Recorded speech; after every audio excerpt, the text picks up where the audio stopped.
ընտրածս ուղիները այնպիսին էին, որ ինձ անդադ բերում էին Արցախ։ Շատ-շատերը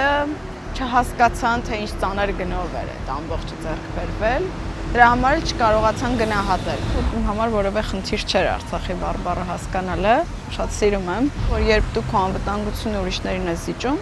դու էլ քո գլխի տերը չես։ Ինչքան քանդում են, այնքան հայկականության ավելի հին շերտեր են ի հայտ գալիս։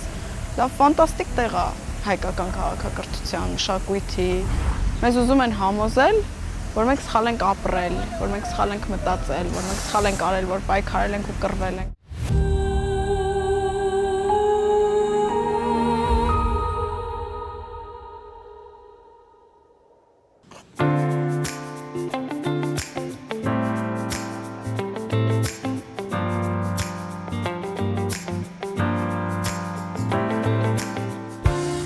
Մենք սովոր ենք Տաթևիկ Հայրապետյանին տեսնել որպես ադրբեջանագետ, պատմաբան, վերլուծաբան, որը սթափ գնահատականներով մեկնաբանում է տարածաշրջանի զարգացումները։ Այսօր մենք խոսելու ենք ձեր ու Արցախի կապի մասին։ Մենք խոսելու ենք այն մասին, թե ինչպիսին է Արցախը մնացել ձեր հուշերում, այն մարդկանց մասին, որոնք ձևավորել են այդ կապը,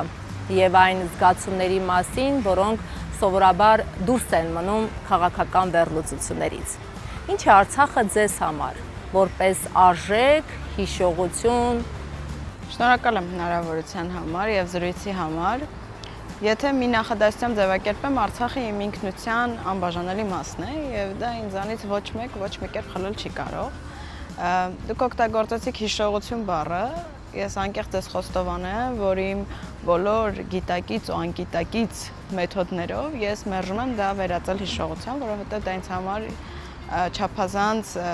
կենթանի ու առարկայական է հիշողություն դառնալու համար։ Երևի իմ մտքում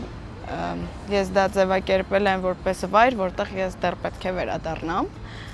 բայց այս պահի դրությամբ փոքր-ինչ վերափոխված մարտահրավերների պարագայում փոխվել են այդ պայքարի ուղղությունները, մեթոդները, բայց Արցախը իմ ինքնության կարևոր բաղադրիչն է, ինչպես նշեցի, եւ ես այնտեղ իսկապես sense կյանք ունեմ ապրած ու իսկապես շատ թանկ մարդիկ ունեմ ձեռք բերած։ Ինչն է ձեզ ամենաշատը կապում Արցախի հետ։ Մենք արմատներով սյունեցի ենք, այսինքն ծնողներս եւ հայրական կողմս եւ մայրական կողմս։ Ես Երևանում եմ ծնվել, բայց այդ կապը եղել է դեռ մանուկ հասակից, երբ իրենք շարունակ մեզ տանում էին Տաթև, Գորիս եւ այլն, եւ հայրիկս պարբերաբար տեղգյուղ, պարբերաբար նաեւ մեքենայով մեզ տանում էր Արցախ, ու այդ զգացողությունները շատ լավ հիշում եմ փոքր տարիքից։ Հետո արդեն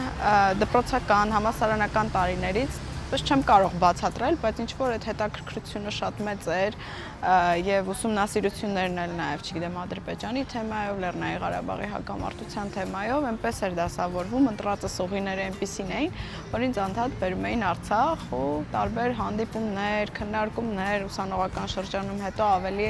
աշխատանքային փուլերում առիթներ ունեի, նույնիսկ երբեմն լինում էր գրեթե ամեն շաբաթ գալ Արցախ։ Ու այդպես հնարավորություն ընձեռվեց ծանոթանալ հոյակապ մարդկանց հետ, ձեռք բերել հոյակապ ընկերներ։ Ես այն երջանիկ մարդկանցից եմ, որի համար Արցախ ուղղակի բառ չի, ես այնքան երջանիկ եմ, որ տեսել եմ Արցախը, ես սիրել եմ Արցախը, ու դա տենց իմ մեջից, ինչպես ասում, ոչ ոք չի կարող անել։ Իսկ մանկության տարիներից ինչ եք հիշում։ Ինչպիսին էր Արցախը այն ժամանակ։ Դե ավելի շատ ոնց որ հայրիկս էր տենց մեքենայով մեզ բերում, նույնիսկ հիշում եմ այդ լուսանկարներ ունենք տատիկ պապիկի մոտ։ Ավելի գիտակից հիշողություններս ավելի ուշ տարիքից են, դպրոցական, բայց ավելի համալսարանական տարիներին ԵՊՀ-ի պատմության ֆակուլտետում ուսանելու տարիներին եղել է, որ տենց խմբերով եկել ենք, այցելել ենք, դրանից հետո տարբեր երիտասարդական միջոցառումների մեջ ներգրաված ենք եղել, եկել ենք միջոցառումներ ենք կազմակերպել, նույնիսկ մեր հետ միջազգային հյուրեր ենք բերել, միշտ տենց հետաքրքիր ուշագրավ պատմություններ էր լինում, դե գիտեք միջազգայինների մուտքը Ադրբեջանը սև ցուցակ էր գցում, այդտեղ շատ շատերը հետաքրքրված էին, այդ սև ցուցակը շատերին մոտիվացնում էր գալ եւ տեսնել ինչի մասին է պատրաստ էին հայտնվել սև ցուցակում, բայց տեսնել Արցախը։ Ու իսկապես պետք է անկեղծ ասեմ, որ իսկապես շատ սիրում էին, շատ կապվում էին, հետո երբ եղան 20 թվականի դեպքերը շատերը կապ էին հաստատում, հարցնում էին եւ այլն, այսինքն այդ կապվածությունը ստեղծվում էր ու երևի ամենից ակտիվ 2016-18 թվերին, երբ աշխատում էի Հայաստանի Եվրոպացի բարեկամներ կազմակերպության հետ, այդ ժամանակահատվածում եվրոպացի տարբեր լրագրողներ պարբերաբար այցեր էին ունենում Արցախ, ես էլ այդ այցերը կազմակերպում եմ եւ բովանդակային առումով փորձում էի ներկայացնել ինչ է կատարում, ու այդ ընթացքում ինձ բախտ վիճակվեց լինել ամենաանհավանական տեղերում Արցախում, օրինակ այն բարձր սարերում, որտեղ Hello Trust-ի աշխատողները տենց մանրակրկիտ ականազերծում էին իրականացնում, տարբեր առիթներով հնարավորություն ստեղծվեց շփվել ընտանիքների հետ, հատկապես հետաքրքիր էր կին ականազերծողների հետ կապված պատմությունները, ու դա էլ ինձ հնարավորություն էր ընձեռնում ոնց որ ծանոթանալ, հասկանալ, թե այդ մարդիկ ինչ կյանքով են ապրում, ինչ է տեղի ունենում առհասարակ, ինչ է կատարվում այդ երևացող, չգիտեմ, տեսարանից այն կողմ, որը շատ հաճախ շատերի համար փակ էր։ Հետո առիթներ էր լինում այցելել ամենահեռավոր Զորամասեր, տենց զինվորների հետ շփվել, ու շատ հիշում եմ տենց անverջ քշում էինք, ասենք գնում էիր դիրքը կահավորված եւ այլն, ու հիշում եմ, ասենք զինվորներ, որ մի հատ ծաղիկ էին աճացնում այդ դիրքում, միշտ մտածում էի, ասում էի, իրանց համար այդ էսթետիկ մասը շատ կարեւոր է, որ իրանք տեսնեն։ Մի ուշագրավ պատմություն կիսրեմ ձեզ հետ, 2016-ի դեպքերից հետո հիշում եք, որ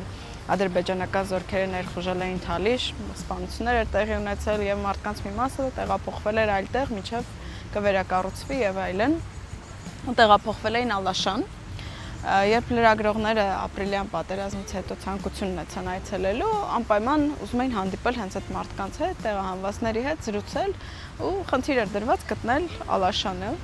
Անverջ քշում էինք, ընդհանրապես կապի մեթոդները չէին աշխատում, ու արտակարգ սիրուն ճանապարհ էր, այդ ճանապարհը որ գնում էինք, ուղեկցող չկար ձեզ։ Չէ, մեծ տեղացի ուղեկցող չկար, վարորդ էր, ուղղակի ես էի ու մոտավորապես մի 5 լրագրող, գերմանացիներ, ֆրանսիացիներ եւ այլն, այդպես քշում, արդեն երևի 3 ժամ քշում ենք ու ոչ միտեղ չենք հասնում, ոչ ինչ չի երևում։ Եկել մի հատ ծառի վրա մի հատ մարդ տեսակ, բարձր պոպոկի ծառի վրա, ես կանգնել ենք, ասում ենք, իսկ որտեղ Ալաշան, ուղիղ գնում է։ Խոսքով, այդ ամբողջը գտանք Ալաշանը, ավարտվեց նրանով, որ լրագրողներից մեկը ասում է, հետո էլ ասում եք փոքր Արցախ, այս Կանադայից մեծ տարածք է։ Ու տենց, չգիտեմ, արտակարգ սիրուներ այդ ճանապարհը, ու այդ բաները շատ հաճախ իմ ուղեղում գալիս է, այդ զգացողությունների հիշողությունը, ճանապարհը, մարդիկ, որոնց հետ հանդիպելու խոսել ենք։ Երբ հպարտություն եք զգում, երբ միջազգային տարբեր լրագրողներ գալիս Արցախ, տանում էիք, ծանոթացնում էիք Արցախը, այդ զգացողությունների մասին։ Գիտեք, ինչ է դա ձեզ համար։ Ես հպարտություն բառը ընդհանրապես չեմ օգտագործում։ Ես կարծում եմ դրա մեջ պարտություն կա։ Ես իրապես երջանկություն եմ զգում։ Ինձ համար որպես պատմաբան նաև դեպքեր ուսումնասիրելով կարևոր էր, որ վերջապես մենք հասել ենք գիտակցության այն մակարդակի, որ թույլ չենք տվել մեզ մեր հայրենիքում սպանեն եւ ոչնչացնեն։ Եվ ինձ համար դա կարևոր գիտակցության հանգրվան էր։ Այդ առումով ես իսկապես կարծում եմ ու համոզված եմ եղել, որ այդ 80-ականների շարժումը դրան հաջորդող իրադարձությունները, թեև չգնահատված, բայց ամենակարևոր իրադարձություններից են եղել մեր վերջին նորանկախ պատմության շրջանում։ Ցավոք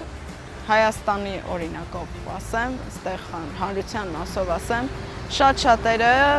չհասկացան, թե ինչ ծանր գնով էր այդ ամբողջը ձեռք բերվել, դրա համար էլ չկարողացան գնահատել։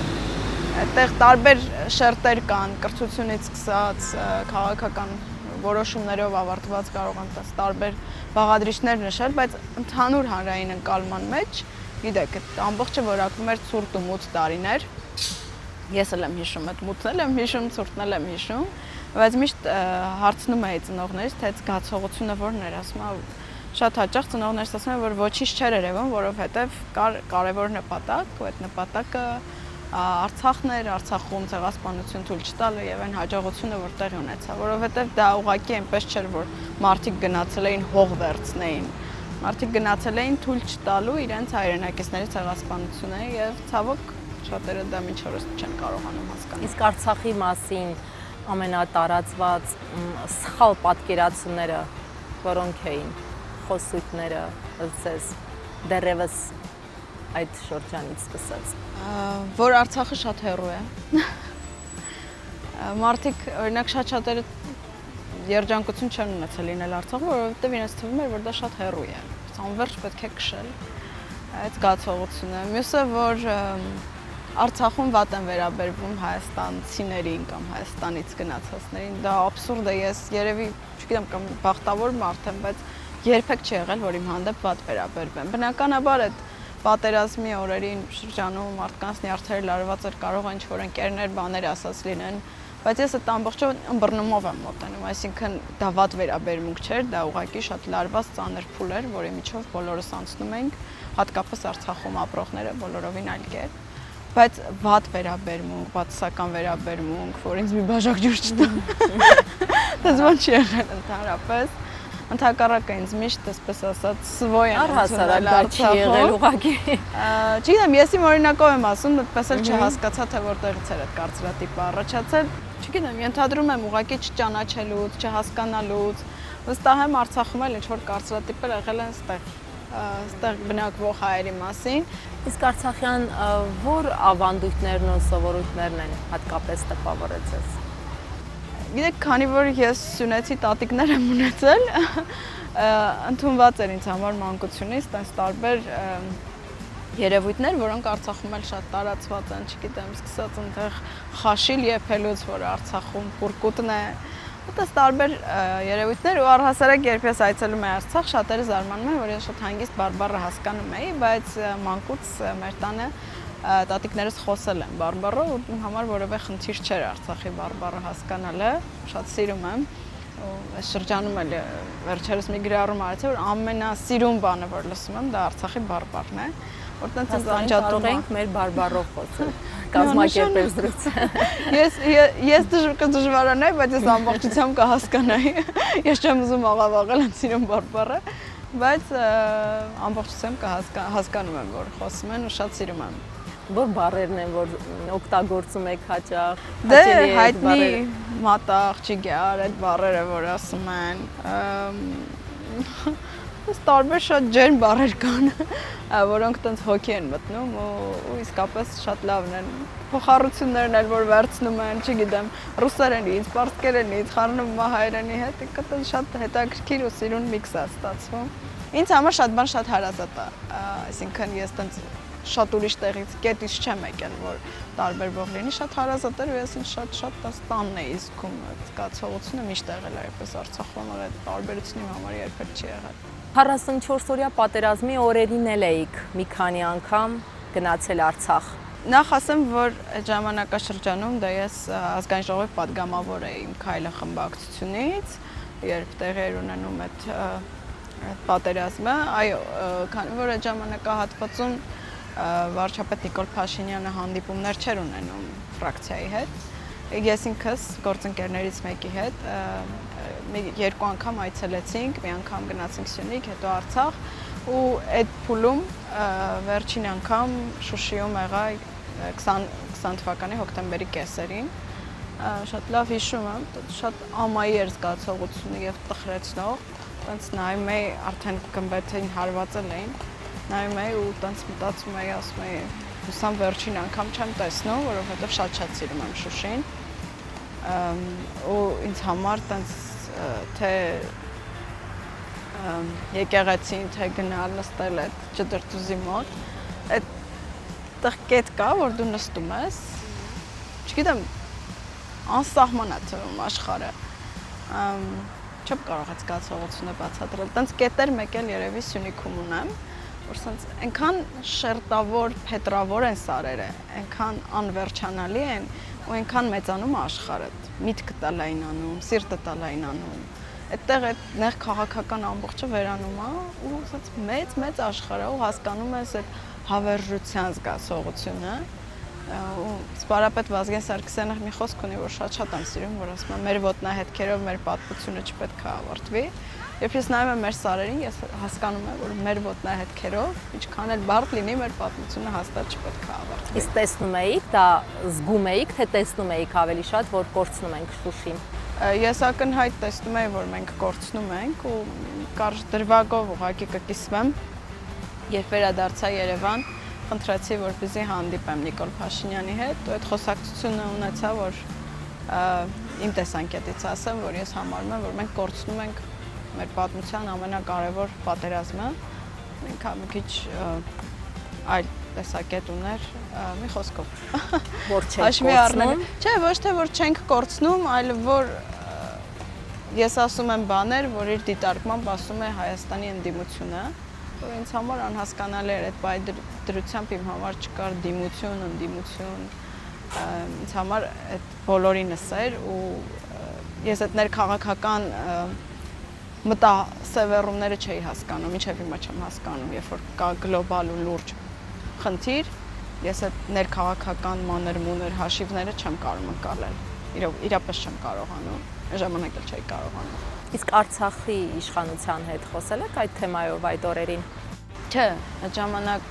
ձեր մտահոգությունները Հարությունյաններ, ես իր հետ երբեք տենց չեմ աշխատել։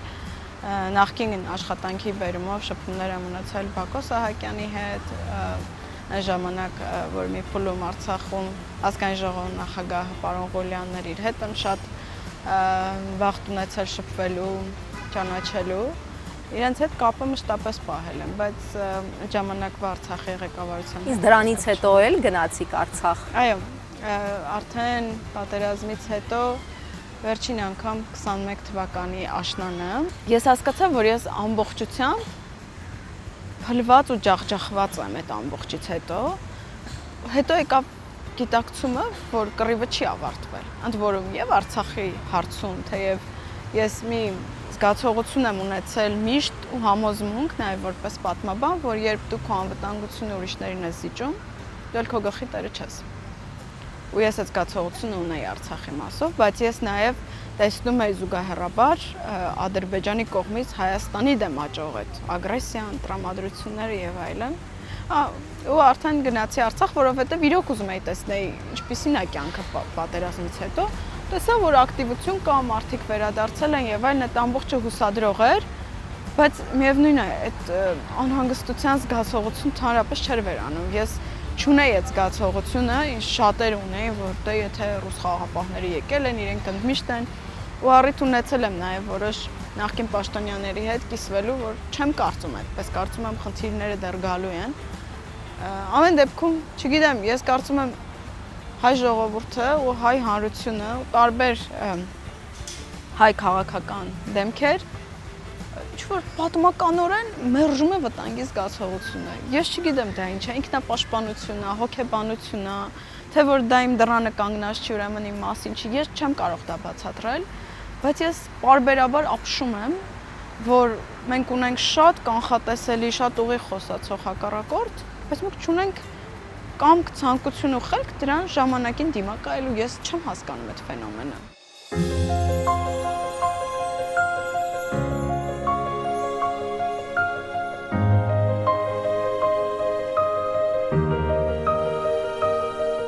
Դուք հաճախ եք խոսում այն մասին, որ Արցախը պետք է ճանաչել ոչ միայն քարտեզով, այլև մարդկանց միջոցով։ Ո՞վ է այն մարդը կամ ընտանիքը, որի պատմությունը միշտ ձեզ հետ է։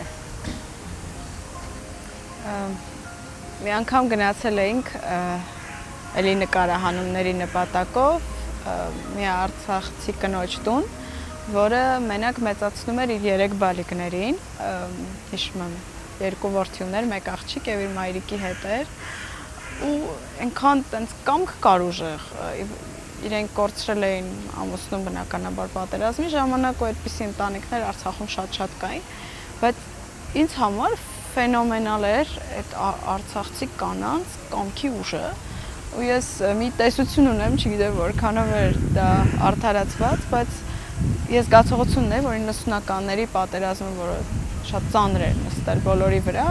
բայց հատկապես Արցախը ավելի փոքր էր տարածքը, բոլորի ընտանիքների վրա ազդել էր, Իմ մոտ զգացողություններ, որ դրանից հետո հենց Արցախի կանայք են ապրեցրել եւ կյանքը շարունակություն ապահովել, իրապես, իրենց կամքով, իրենց համառությամբ, տենց շատ ուրիշ ձևի համառ ու ճիշտ տեսակ են կնոջ, որը ես շատ հարգում եմ։ Երևի, եթե այդպես ասեմ, ինձ համար այդ ուժի օրինակը կամ կանայք, որոնք պարաններից իրենց մեջքին կապած ամենաանհավանական տեղերում ականազերծում էին անում, էլի շատերը ամուսիններ չունեն եւ այլն ու իրենց ընտանիքի միակ ապահովողն ու մատակարարն էին ու մի անգամ չեմ տեսել, որ տրտնջան։ Նույնիսկ մի անգամ մի կին ասեց, էլի զրույցի ժամանակ ասեց, գիտես չէ, ես հատկապես եւ որդի ուներ եւ դուստր, ասեց իմ դստերն եմ սովորացնում ուժեղ լինել, ասում եմ ինչու, ասում եմ չգիտեմ, ես կարծում եմ այդ ուժը հենց կնոջից է գալիս։ Երևի եթե տենց ասեմ, ինձ միշտ հիացրել է արցախցի կանանց այդ յուրահատուկ ուժը ու կամքը, կյանքը շարունակելու ու շարունակություն տալու։ Իրենք մի անգամ ասել եք, որ ամեն անգամ Արցախ գնալիս մի նոր Արցախ էի բացահայտում։ Ես իսկապես բախտավոր մարդ եմ այդ առումով, ես ունեցել եմ շատ լավ ընկերներ, որոնց միշտ տեսնում էի, բայց դրա զուգահեռ իմ աշխատանքի բերումով բախտեր վիճակում ճանաչել նոր մարդկանց, ծանոթանալ նոր մարդկանց հետ շփվել, զրուցել ու տարբեր առիթներով այնքան հետաքրքիր պատմություններ էին լինում, որոնք իրապես հենց ինձ մտածելու տեղիք էին տալիս, հենց ինձ համար վերադառնալու նոր առիթ էին տալիս։ Չգիտեմ, ես միշտ արտահայտությունն է, որ ես սիրտ ունեմ թողած Արցախում ու իրոք ունեմ ու դա պաթոս չի, դա ինչ-որ ձևականություն չի։ Ես գիտեմ, որ ես ինչ-որ պահի իմ աչքերը փակում եմ, ես այնտեղ որտեղ եմ նստած ու ինչ եմ զգում, ես զգացողությունը գիտեմ ու ես գիտեմ, որ դա չի կորելու, չի անհետանալու, չի վերանալու, առնվազն քանի ես կամ եւ գիտակից եմ։ Ու ես իսկապես երազանք ունեմ, որ թեկուզ այս պահի ես բալիկներ չունեմ ու Արցախն էլ մեր վերահսողության տակ չի, բայց ես կուզեմ իրոք մի օր լինի, որ իմ ապագա երեխաները տեսնեն ու սիրեն Արցախը, որովհետև ափսոս է կյանքը ապրել ու չտեսնել այդ ամենը։ Գիտեք, այս վերջերս մի հարցազրույցում ասեցի, մի քիչ բան, որ այդ հողը անդադ քանդում են, վերացնում են, քանդում են, հայկական մշակույթը մի հատ են քանդում, ու ինչքան քանդում են, այնքան հայկականության ավելի հին շերտեր են ի հայտ գալիս։ Դա ֆանտաստիկ տեղ է հայկական քաղաքակրթության, մշակույթի, դպրության, պատմության, հայ առաքելական եկեղեցու։ Չգիտեմ, դա վերացնել չես կարող, դա քո ինքնության մի մասն է։ Ձեր հարցազրույցներում նաև հաճախ եք նշում, որ հաճախ եք խոսում արցախցիների արժանապատվության մասին։ Ինչ ուղերձ ունեք արցախցիներին այս համատեքստում։ Ես երևի բոլոր հայերին ունեմ։ Միայն Արցախի հայերին չի, որովհետև Արցախի հայերը այնքան ծանր բեռ են կրել ու իրանք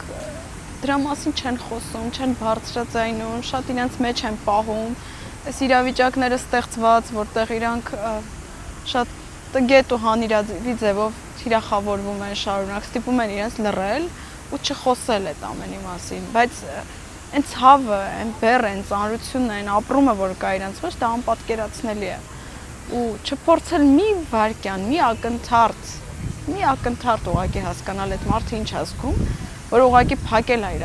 տունը, թողել է իր տունը ու տեղափոխել, ամբողջությամբ փոխել է իր կյանքը, ինքը կարող է երբեք կյանքում չկարողանա վերադառնալ իր տուն։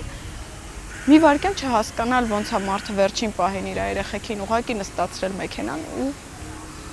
պարզապես փրկել ու փորձել մարդկանց ինչ-որ բաներում մեղադրել, չգիտեմ, դա ինձ համար նորմալ երևույթ չի։ Բայց ընդհանուր կարծում եմ ազգային արժանապատվությունը շատ կարևոր երևույթ է։ Ու կարևոր է բոլորի համար, քաղաքական որոշումներ կայացնողներից մինչև շարքային մարդիկ, որ հասկանան, որ օրինակ նորմալ չի, որ Բաքվում պահվեն հայ մարդիկ։ Բացարձակ կապ չունի, թե դու այդ մարդկանց ինչպես ես վերաբերվում անձնապես։ Դա նորմալ երևույթ չի ու պետք է բոլոր հնարավոր ռեսուրսներով դրա դեմ պայքարել։ Հայը չպետք է գերի լինի Բաքվում, կապ չունի այդ հայով։ Բացարձակ կապ չունի։ Ու միևնույն ժամանակ օրինակ նորմալ չի, որ թույլ տաս քո հայրենակիցների նկատմամբ բանեն այն ամենը ինչ արել են ու դրանից հետո ձևացնեն, որ կա խաղաղություն, որ ամեն ինչ հիասքանչ է եւ այլն։ Երևույթներ կան, որոնք իմ միտքը ունակ չի ընկալել ու նորմալ չի, որովհետև դա մենակ արդարության մասին չի, դա հենց ազգային արժանապատվության մասին է, դա հենց կամքի մասին է, դա հենց չհանձնվելու մասին է, որովհետև ֆենոմենալ է, չէ, հետևել, որ մի կողմից մեզ ասում են, դե լավ, ինչ եղել է, եկեք հանձնվենք, վերջացնենք։ Մյուս կողմից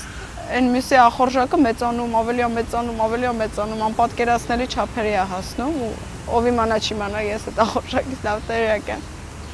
Առհասարակ ինչի համար է մարդկային արժանապատվությունը, չէ՞, ասենք շատերը ասում են, ինձ կարող է չսիրեն, բայց ինձ հարգել կարևոր է, կամ ինձ հարգելը իմ հանդեպ հարգանքը կարևոր է։ Հենց այդ հարգանքի բաղադրիչն է, որ քեզ հարգեն, քեզ պետք է հարգեն նաև քո հակառակորդները ու դա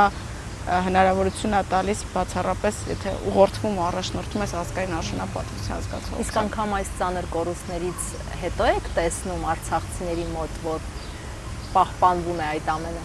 Մի քանի դրվագներով ասեմ, դե Երևանում հաճախ եմ արդեն բարբար լսում, օրինակ նկատել եմ, որ բակերում արցախցի երեխաները հիմա իջնում են ու ակտիվացրել են նաև երևանաբնակ երեխաների կյանքը, բակային կյանքը, նկատում եմ, որ ուղղակի հեռախոսների մեջ չլինեն խաղան, գնդակ խաղան,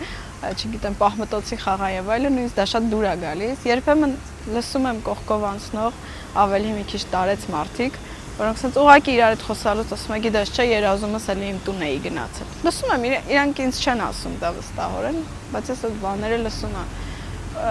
Ու ես կարծում եմ, որ իրենց մեջից դա ոչ մեկ չի կարող անել, եթե առհասարակ մարդու մեջից արժանապատվությունը ոչ մեկ չի կարող անել, եթե մարդը չի հրաժարվում արժանապատվություն ունենալուց։ Եվ ես կարծում եմ բացառիկ ու յուրահատուկ կենսասիրություն կա Արցախի հայերի մեջ, որ իրանք քանիցս, բազմիցս ենթարկում են ամենադաժան եւ անարդար փորձությունների ու դրանք հաղթահարելով լուր անխոս, հետո նորից կյանք են ստեղծում, հետո նորից կյանք են շարունակում, այդպես շարունակ ու չեն հանձնվում։ Կարող է թվա թե հանձնվում են, կարող է ինչ-որ բաներ թվացial գնան, որովհետեւ կյանք շարունակվում է, մարդիկ ունեն կենցաղ, խնդիրներ հոգալու, բոլորը պարտավոր չեն այդպես ինչ-որ անդադ ինչ-որ ապրումներով լինեն, բայց այդ ամբողջով հանդերձ իրենք իրենց ապրումը պահում են, իրենք իրենց արժանապատվությունը պահում են ու իրենք իրենց ճշմարտությունից չեն հրաժարվում։ Իրենք իրենց պայքարը չեն ուրանում։ Դա շատ կարևոր է։ Ես չեմ կարծում, որ հանրությունը, պետությունը, որը անկախ փորձություններից, ծանրությունից ունակա սեփական կռիվը ուրանալ ու սեփական կռիվը հանել սխալ, ապագա կարող ունենա։ Իմ համար դա շատ վտանգավոր երևույթ է։ Իսկ ի՞նչն է ձեզ հույս տալիս, երբ խոսում եք Արցախի ու արցախցիների մասին։ Ինչ որտեղ մի քիչ ցինիկ լավատեսությունը, որովհետև ժամանակները բարդ են ու այդ ժամանակներում դժվար է լավատես լինել, բայց դրան մի քիչ խառնվում է հումոր, խառնվում է դրան հավատ ու զգացողություն, որ շատ բան կյանքում փոփոխական է ու եթե կան ժամանակներ, որոնք անտրամաբանական են, որոնց հետ դու խորքային անհաշտ ես, այդ ամբողջը փոփոխվում է, կլինեն ժամանակներ, որտեղ ամեն ինչ շատ ավելի ճիշտ ու տրամաբանական կլինի։ 100%-անոց ոչինչ երբեք չի լինի, կյանքը շարունակ փոփոխվում է, բայց եթե կա այդ ցանկությունը, պայքարի ջիղը, ու պայքարը մենակ այդ կռիվը չի, պայքարը քո մտքի,